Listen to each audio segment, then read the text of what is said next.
living positively, living positive, living positively, living positive.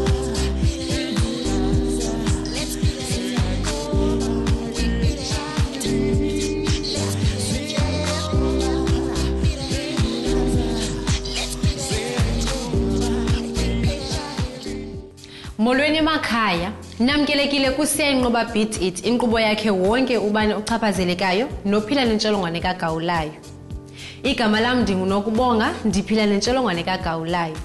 Uphando lubonisa ukuba amazinga entsholongwane kagawulayo kumanye amazwe ase-Afrika aphezulu kakhulu kumadoda athandanayo naxa kuthelekiswa namanye amadoda.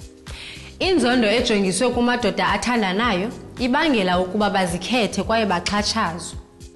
Oko kubangela ukuba bazibandakanye kwezo sondo ezibeka ubomi babo emngciphekweni. Kodwa oku akuphelelanga kula madoda athandana odwa, ngoba amanye ala madoda athandana nabantu ababhinqileyo. Oko kwenze izinga lentsholongwane uba linyuke. Makhe siye eMpuma Koloni sidibane nendoda ethandana namanye amadoda esandula ukufumanisa ukuba iphila lentsholongwane kagawulayo.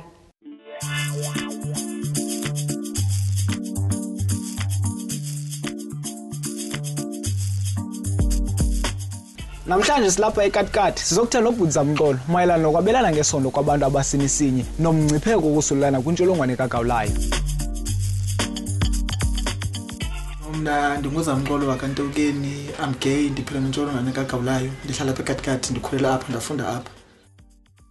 Waqala ukwabelana nesondo nomnye umuntu okusinisinya nawe? Okay, siqala ukwabelana ngesondo ndineminyaka eyi-18.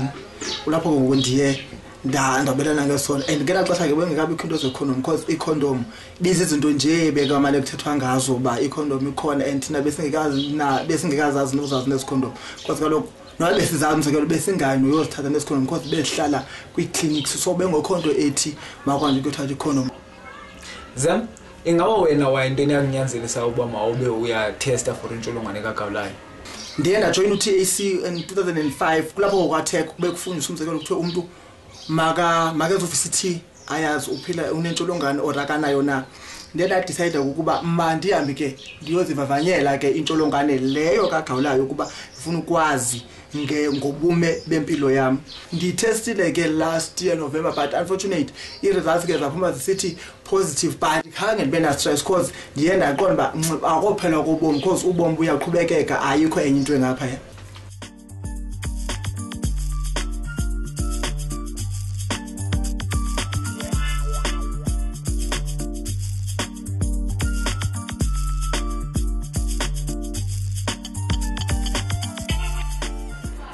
Mqolo uyavuma ukuba wabelana ngesondo nabanye abantu abangutata, wathi kananjalo wazifumanisa ukuba uphila nentsholongwane kagawulayo. Ngoku silapha elusikisiki sizokuthetha noDr. Moxeka sive ukuba yena uthini na ngokwabelana ngesondo kwabantu abangutata nabanye ootata. Masingeneni ngaphakathi.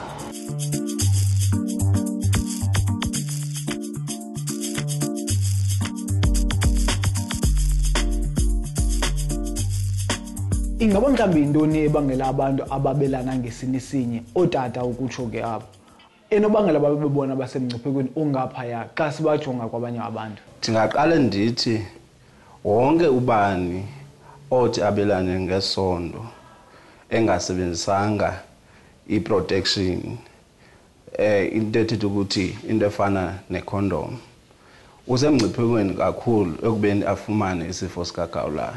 Kodwa ke abantu abasinisinye besabelana ngesondo banayo into yokubana babe nayo ungcipheko ongaphezulu kwabanye kuba akukho zifluids zingako ezikhona apha ngasemva xa besabelana ngesondo.